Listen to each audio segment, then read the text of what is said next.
101 review. Book 101 is all about the books that I read for the last 40 years. And today I have my special guest. He's the author of several books, and one of his latest is Hell's 100 Acres, none other than Mr. Andrew Serra. Hi, Danny. Thank you for having me today. Welcome, Mr. Andrew. And can you please introduce more about yourself that I missed?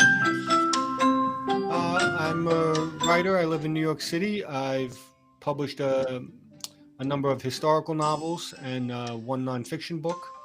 Um, Before that, I'm a former firefighter here in New York City. So my latest book is a book about it's a historical novel that does revolve around a very large fire from the early 20th century here in New York City called the Triangle Shirtwaist Factory Fire, which 146 workers were killed. So that was the impetus. I wanted to kind of tell their story and bring the history, into the, you know, uh, find out as much as I could about this incident and maybe use some of my own work experience to bring some of the stories to life.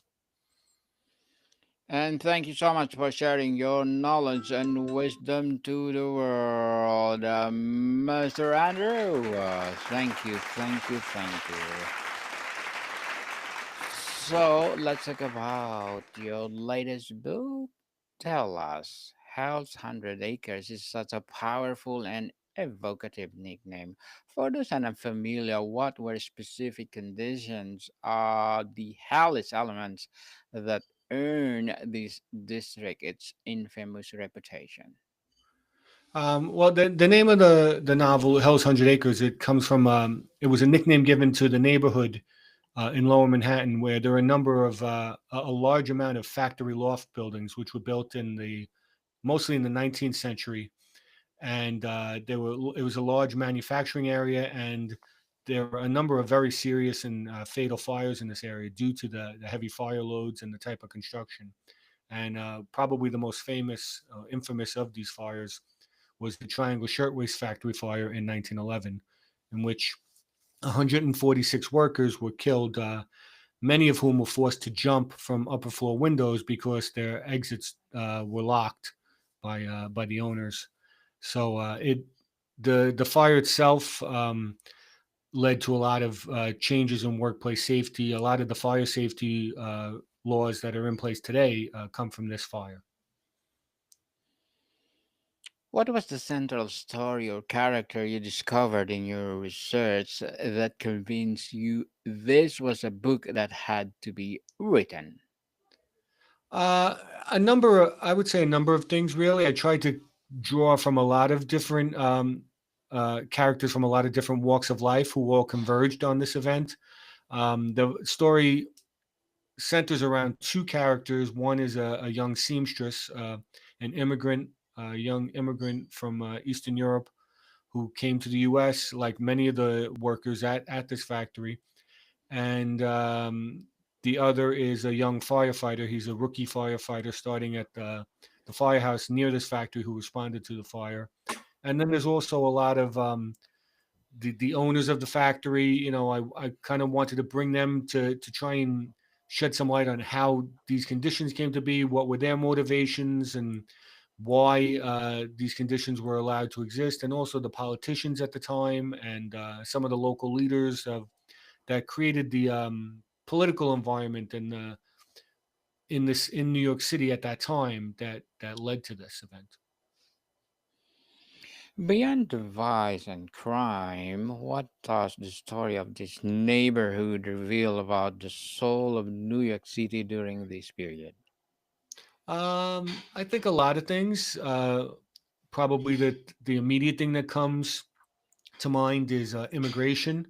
Almost all of the workers at this factory were immigrants. Almost all of the fatalities, all the workers who died were immigrants, many of them recent immigrants who had fled terrible conditions in the home country, whether it be war or poverty or persecution. And they escaped that to come here and then to perish in an event like this is sad. and it's really just industry is another big theme at that moment because it's right. The industrial revolution is meeting the progressive era where people are starting to become more aware of the conditions in these factories, and activists are trying to bring about change, and but they meet a lot of resistance. So there's a lot of events kind of converging, and I think this fire is like a moment in time where they all converged, and things do change after it, and it's really like that pivotal moment where everything came together at once. Was there a story about place, or what is ultimately a story about the people, the gangster, the artists, or the sex workers, the factory owners who were drawn to the trap in this zone? Um, the people that I focus on, like as I said before, the immigrant workers, one firefighter, city officials, politicians, and owners. It's definitely a New York story, and if it's about New York City history and both the politics and the people and the policies and the cultures that all commingled to throughout New York City's history, but especially at this moment in time. Mr. Andrew, walk us through a typical day and night in Hell's Hundred Acres. How did the district transform from a center of industry by day to heaven for vice by night? Well, it was at this period of time, these factories were in full swing. It was a lot of commercial activity in this area.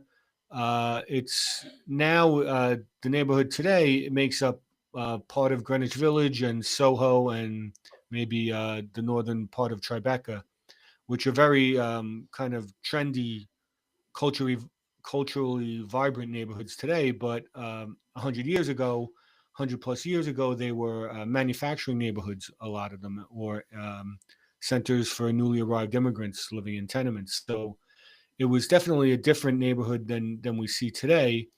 But there was a lot of activity always. During the day in these factories, they were open, and 12, 14 hours a day they were manufacturing, and then at night they would shut down, and that's when you would have a lot of these fires take place because of the type of materials and the type of construction that you had in these buildings. That's what made it such a dangerous area. What was the dynamic between the legitimate needle trade business and illicit activities? Do they operate in separate sphere, or were they deeply intertwined? As far as like the businesses themselves, it was, as I said, the industrial revolution was in full swing. The manufacturing, New York was definitely for the country, but one of the leading centers of the world for garment manufacturing and many other industries. And these businesses were thriving at the time, and they needed workers. Where that's where the immigrants come in, and there was whenever you have that many people working in cramped conditions, where profit is the primary motive, there's going to be a downside for the safety and well-being of these workers. And the early 20th century is the beginning of the progressive era. So you have it's the very start of public awareness of the need for safety laws and regulations protecting these workers. So they had the push for them had started before the fire, but once the fire occurs in 1911, then it comes into full swing of a nationwide push for fire safety regulations and workplace safety rules. How did the very architecture of Soho, its cast irons, low narrow streets, and industrial layout facilitate and shape the criminal enterprises that flourished there, Mr. Andrew? Um, as far as criminal enterprises, as far as like underworld, I don't know that this area was, different than any other neighborhood of the at the time. Perhaps even other areas with more tenements and crowded residential conditions might have been more ripe targets. Um, an area like Soho at that time with the loft buildings was really all about manufacturing, and as I said, not all of the business owners,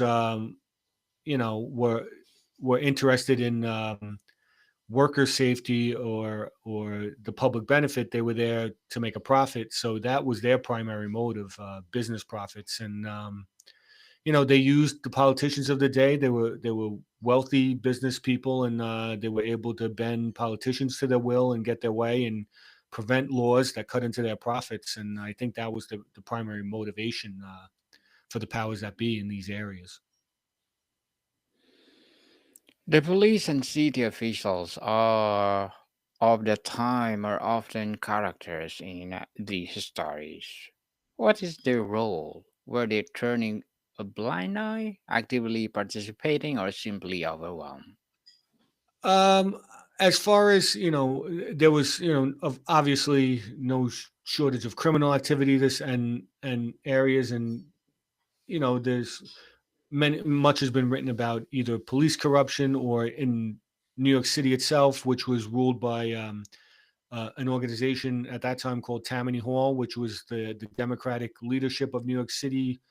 They had a political machine of patronage and basically controlling all levels of government from this political organization, Tammany Hall. And that led to a lot of corruption in a lot of ways. And I think that made reform and much more difficult for anyone who was trying to change things.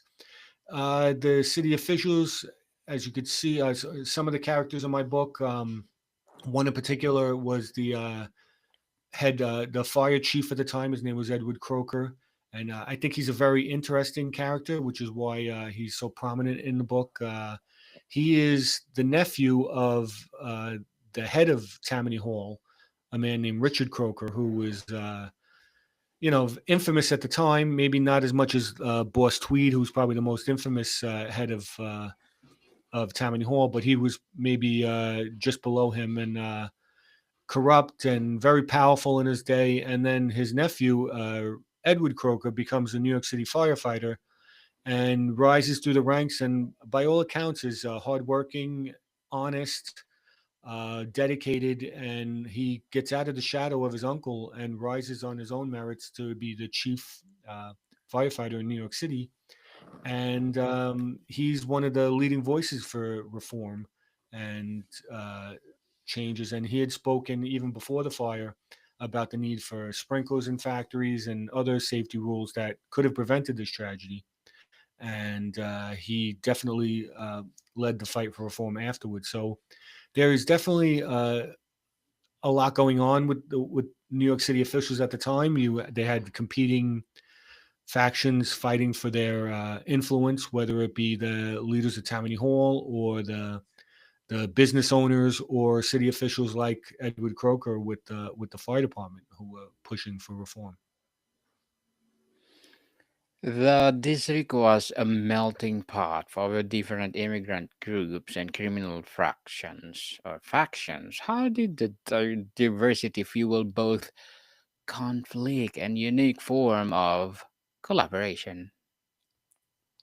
Well, in when it in particular, like in the case of the factories at the time in these lofts, I think recently arrived immigrants, particularly with a language barrier, were ripe targets for kind of greedy business owners who could exploit them because there were definitely more workers than there were jobs available. So the owners didn't have much incentive to provide anything more than the bare minimum for these workers because they could be easily replaced.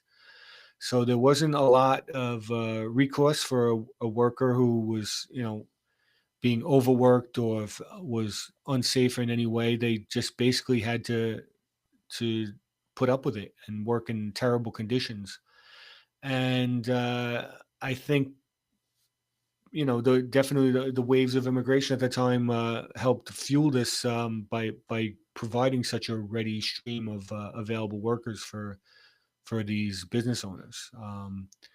And it is, as you said, a lot of different cultures coming together. In this case, it's kind of ironic. The two owners of the Triangle Shirtwaist factory, they were, maybe 20 years prior to this, they had immigrated themselves to this country from Eastern Europe. They had a lot in common with most of their workers, and you would think maybe they would be more understanding, but they were, you know, perhaps the greediest of all. They were infamous at the time. They were very wealthy, very successful, and very powerful, and they fought tooth and nail to block any kind of reforms that would cut into their profits. Mr. Andrew, as an author, what are your short-term and long-term goals? Um, I think I just enjoy. I definitely enjoy writing about history and researching interesting stories from the past. I find with historical novels and trying to delve into the lives of characters from sometimes centuries ago, and finding out about them, and really trying to tell the stories about what makes being human, universal to any time period, because you can find out about the lives of people from the past and their struggles and their hopes and their dreams, and realize that we have a lot in common, a lot more in common than probably sets us apart. And I think we can continue to tell stories. We can learn a lot about ourselves today just by learning a lot about people from the past, I believe. Good luck to your goals, Mr. Andrew, and looking forward for more success. And what will be your piece of advice for those people out there who want to be an author like you? I think just find something, either find something you want to learn about or talk about or tell people about. You don't have to know everything about it right now. If it, like in my case, historical novels, but it's a great way to learn about it by delving into it and researching and finding out about the past and creating these characters and building a world around them is a great way to learn about the past if that's what you're passionate about or whatever you want to write about. I feel just start simple and start telling stories. I think that's and go from there. Thank you for that advice, Mr. Andrew. And can you please recommend a book or books that influence you, Johnny? Some of my most influential books, I think, as a historical novelist, I think Ken Follett has been a big influence on me. Um, with you know, as far as different books, I think the one book that really made me, I remember reading a memoir years ago called Angela's Ashes by Frank McCourt. I think that was one book that I read that that I think that really set me on a path towards becoming a writer. Just and that's a memoir. Just finding a way of getting your experiences, your feelings, or your emotions, down on the page and sharing it. I think that motivated me uh, probably early on. And thank you for that recommended book, Mr. Andrew. And before we wrap up our discussion for today, I'm inviting you to please do listen to my other podcast, people. My other podcast, because my Abstract Essay is already in fifth season, Abstract Poetry in second season, and my Book 101 review in fifth season too, Comedy 101 in third season, and my Food 101 in fifth season as well, Geography 101, Love Letters, and Movie 101, and Music 101 in fourth season, and my baby podcast Law 101, Mental Health 101, and Bible Verses 101, Science 101, and Sex 101 in each second season. Please listen to them wherever you listen your podcast. So, Mr. Andrew, what is the most important lesson or takeaway you hope readers carry with them after finishing your book? I think just living in the moment and realizing that, life is short and precious, and doesn't matter whether, you lived 100 years ago or 500 years ago or living today. I think there's something universal about the human experience, and I think it's something to be treasured and to be shared and to be appreciated. So I think I hope that comes through in my writing. Yes. So does the story of Hell's Hundred Acres serve as a classic tale of urban renewal, or is it more a cautionary one about the loss of a certain raw, if dangerous, or urban energy? I think it's a little of both, really. I think there is a little bit of a cautionary tale of, knowing that there needs to be a balance between, profits and safety and things like that, or even just in urban design or public policy or anything like that. But also, I think maybe somewhere in there, there's hope, because in the midst of very trying times and difficult circumstances, people find a way to find each other and to love and to hope and to dream. And those are the things we have to hold on to the most, I think. Mr. Andrew Serra, thank you so much for sharing your knowledge and wisdom to the world. Thank you, thank you, thank you. And can you please invite our Thank you, Daniel. listeners to support? Yes, can you please invite our listeners to support all your books? Yeah, that'd be great. You can check it out at andrewserra.com. All my books are available there. They're on Amazon, Barnes& and Noble, anywhere books are sold. You can check them out.